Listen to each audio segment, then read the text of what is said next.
With WWE announcing a return to live touring, Cathy Kelly distancing herself from Velveteen Dream, and Randy Orton using a wellness policy loophole, this is Wrestling Up. My name is John, and you're watching the Wrestling Report for May 21st.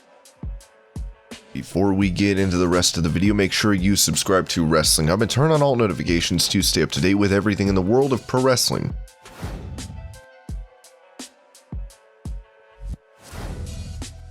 Following the release of NXT referee Drake Wuertz, there are many stories coming out about his issues backstage. Apparently he walked out on Triple H's speech on inclusion, as Fightful noted. We were told that when religions were mentioned, Wuertz's attitude immediately changed, and he aggressively gathered his belongings and left. The Observer would add that at one point backstage, many people were wearing Black Lives Matter t-shirts, and Wuertz said how everyone on the roster came from different backgrounds, had different religious beliefs, and should respect each other, but also said that all lives matter, which is not a term you're supposed to say because of all the heat it gets when there are BLM shirts around. Possibly the biggest issue for Wuertz came from his beliefs in regards to COVID, with the Observer noting there were issues as some talent did not want to get in the ring with him as a referee because he refused to get vaccinated. He was in the news when they were putting together new rings, and he and others did not wear masks, and there was a COVID outbreak a few days later on NXT that impacted a lot of segments on TV the next 2 weeks. In a quest to find a new promotion to officiate matches for, PW Insider reported, Wuertz is looking to return to wrestling or officiating outside of WWE. We've been told he's already contacting promoters to state he is a free agent.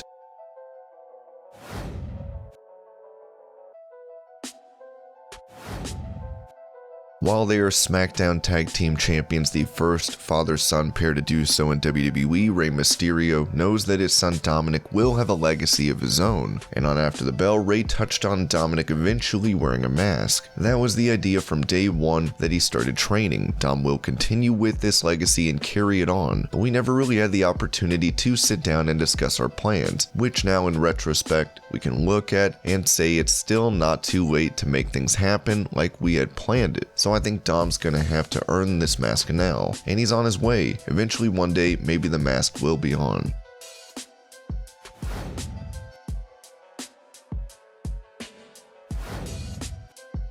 With Velveteen Dream let go from WWE yesterday, a former backstage correspondent for the company, Cathy Kelly, has taken to Twitter to deny rumors of a prior relationship between them. I love and appreciate you guys so much, but if y'all could kindly stop including me in a narrative with someone I never spoke to outside of work. Dream had not been in a match since December, with Kelly leaving the company in February of last year. As Stephanie McMahon made it known, the door is always open for her to return.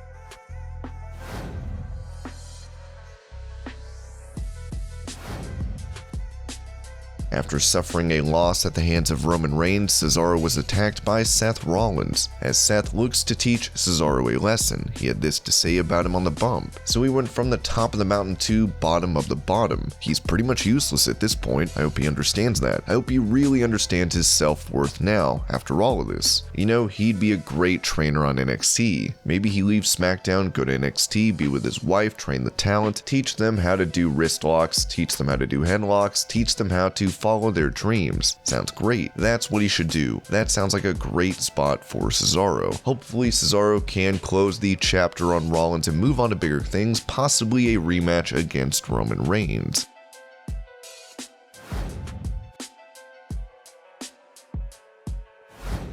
Jim Ross touched on his status with AEW, with him committed to continuing to do commentary. I hope that in a perfect world, I would like to stay working for Tony Khan and AEW and take it a year at a time. The contract I came in here was 3 years because that's what Khan wanted. He wants stability. It made Time Warner happy because they're used to my work in their company for many years and the WWE stuff as well. I would say I'll do this year, and then let's evaluate and see where we are health-wise, motivational-wise. Then if I come back, I'd like to come back for a year at a time. That way it doesn't put Tony in any unnecessary stress, because by the time my contract ends, I'll be 70. So some young dude like you that's 40 is going to be like, good grief, he's old, dude. But I'm having fun doing this. I'm not going to work every day. We do 4 shows a month. I'm required to be somewhere 4 times a month. It's not bad, I'm not complaining. It's just a matter of getting back in that travel groove. I'm a good packer. I have this saying, I don't have any room in my carry-on for negativity, but I think a year at this stage of my life to be realistic and not be egocentric, a year at a time is smart money for me.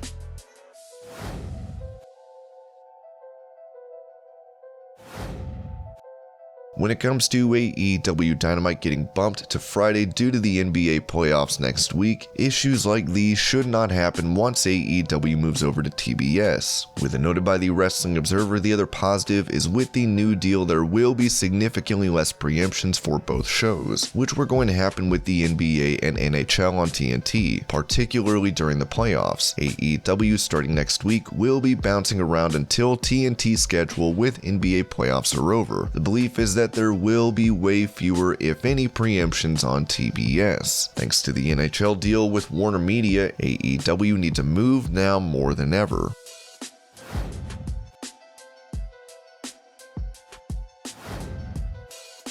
On his podcast, WWE Hall of Famer Kurt Angle talked about Rob Van Dam's love for smoking dope, which led to his mentioning of how the likes of Randy Orton could get past a suspension for a failed drug test. Well, I think that WWE, what they're doing right now, and I don't know if it has changed since I left, but they would just find the wrestler. So you're going to get drug tested 7 times a year. If you're going to fail 7 times a year, this is what I heard from one of the wrestlers say, and I might as well say who it is, Randy Orton and Rob Van Dam. They basically told the company that they would, how much were the fines and how many drug tests would I do this year, so they wanted to pay the money up front. I think the fine was $2,000, so they just said, here, take 14 grand, I'm good. They would bypass the test, and they wouldn't get suspended. So I think marijuana they have been lighter on about because it's not banned anymore. You don't get suspended, but you still get fined.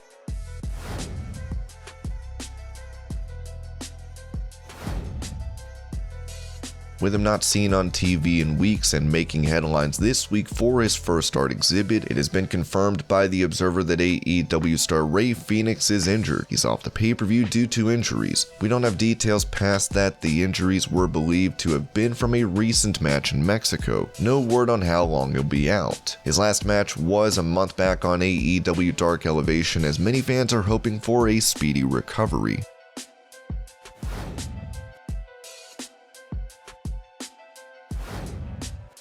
Finally, WWE has announced a return to a live touring schedule, with the WWE on Fox Twitter account writing, breaking news, WWE returns to live events with a 25-city tour running through Labor Day. The tour starts with the July 16th Friday Night SmackDown at the Toyota Center in Houston, Texas.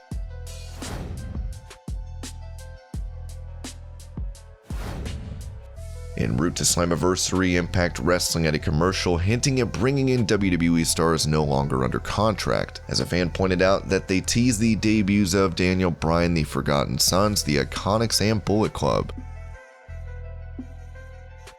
And this was your Pro Wrestling News Update. I hope you're all having a great day. Thank you so much for watching, and I'll see you later.